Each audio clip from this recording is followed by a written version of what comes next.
Good morning, आदाब, सत श्री अकाल, नमस्कार। ये वीडियो उन सभी ट्रेनर्स के लिए है, टीचर्स के लिए है, एचआर प्रोफेशनल्स के लिए है, या ऑर्गेनाइजेशनल डेवलपमेंट प्रोफेशनल्स के लिए है, या ऑर्गेनाइजेशंस के सीईओज के लिए है, सीएचआरओज के लिए है, जो ट्रेनिंग्स कंडक्ट करवाते हैं, टीच करते हैं, ट्रेन करते हैं, ये देखने के लिए कि वो जो भी ऑर्गेनाइजेशनल डेवलपमेंट के इनिशिएटिव्स लेते हैं, जिसके आधार पर एक व्यक्ति, एक स्टूडेंट, एक पार्टिसिपेंट ट्रेनिंग में आता है, क्या वो ट्रेनिंग इफेक्टिव है, क्या उस ट्रेनिंग का लाभ उस इंडिविजुअल को, उस संस्था को मिलता है, ये देखना बहुत ज़रूरी है। और आज विभिन्न प्रकार के मॉडल्स एक ह्यूमन रिसोर्स डेवलपमेंट प्रोफेशनल, एक ट्रेनिंग प्रोफेशनल, एक टीचर अडॉप्ट कर सकता है और उन मॉडल्स को अडॉप्ट करके ट्रेनिंग की, लर्निंग की इफेक्टिवनेस को मेजर कर सकता है। आज जो मैं मॉडल आपके सामने लाया हूं, उस मॉडल का नाम है Kirkpatrick model for measuring learning effectiveness. ये Kirkpatrick model for measuring learning effectiveness 4 levels पर लर्निंग को मेजर करता है। एक रिएक्शन लेवल पर,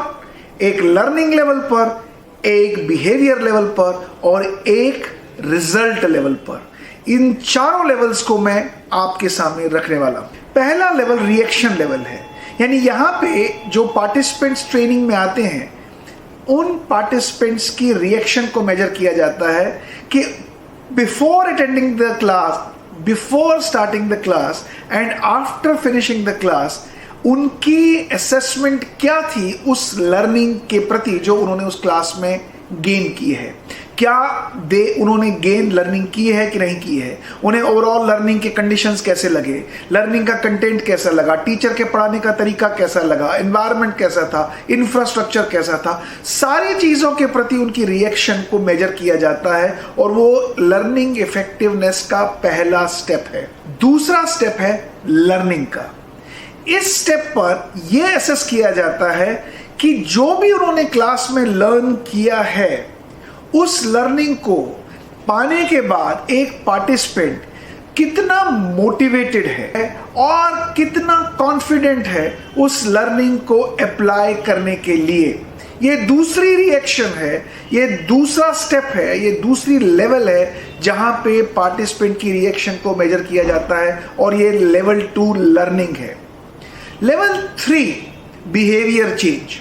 यानी इस लेवल पर यह मेजर किया जाता है कि एक पार्टिसिपेंट जिसने जो भी क्लास में सीखा और जितना मोटिवेटेड और कॉन्फिडेंट है उसको अप्लाई करने में, वो उसको अप्लाई कर रहा है कि नहीं कर रहा है, वो उसको अपने दैनंदिन जीवन में जिस पर्पस से उस ट्रेनिंग को ऑफर किया गया था, उस पर्पस के प्रति अब वो क्या उस लर्निंग को अप्लाई कर रहा है।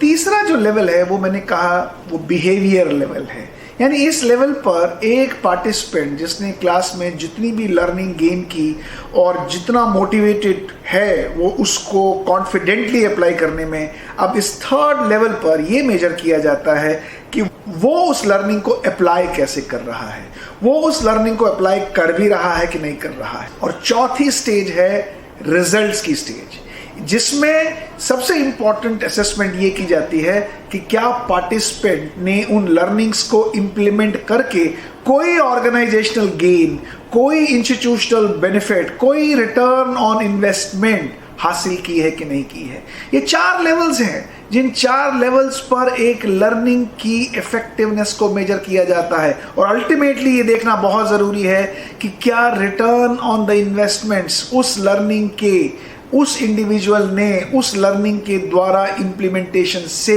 हासिल किए हैं कि नहीं किए हैं। ये हमारे एचआर प्रोफेशनल्स के लिए, ये हमारे टीचिंग प्रोफेशनल्स के लिए, ये हमारे ट्रेनर्स के लिए, ऑर्गेनाइजेशनल के लिए, ये उन सब के लिए बहुत ज़रूरी है कि इंश्योर करें कि लर्निंग इफेक्टिवनेस मेजरमेंट के टूल्स को ऑर्गेनाइजेशन के अंदर इंप्लीमेंट करे, अपने मॉडल में उसको लेके आए और इंश्योर करे कि जो इन्वेस्टमेंट्स, चाहे वो एफर्ट, चाहे वो मनी, चाहे वो इंफ्रास्ट्रक्चर के रूप में, चाहे वो कॉस्ट के रूप में हम आज इन्वेस्ट कर रहे हैं, उससे संस्था को, इंडिविजुअल को और ऑर्गेनाइजेशन को बेनिफिट मिल रहा है कि नहीं मिल रहा है। इस वीडियो का दूसरा पार्ट भी मैं डिटेल्स में लर्निंग इफेक्टिवनेस मेजरमेंट को लेके आऊंगा और हर लेवल को डिटेल्स में अपने ऑडियंस के लिए उसको समझाने का प्रयास करूंगा। उस वीडियो को भी ज़रूर देखें, वीडियो को लाइक करें, शेयर करें और अपने कमेंट सेक्शन में कमेंट्स दें। श्री विश्वकर्मा स्किल यूनिवर्सिटी की ओर से इस प्रकार के लर्निंग वीडियोस आते रहेंगे। धन्यवाद, नमस्कार, जय हिंद।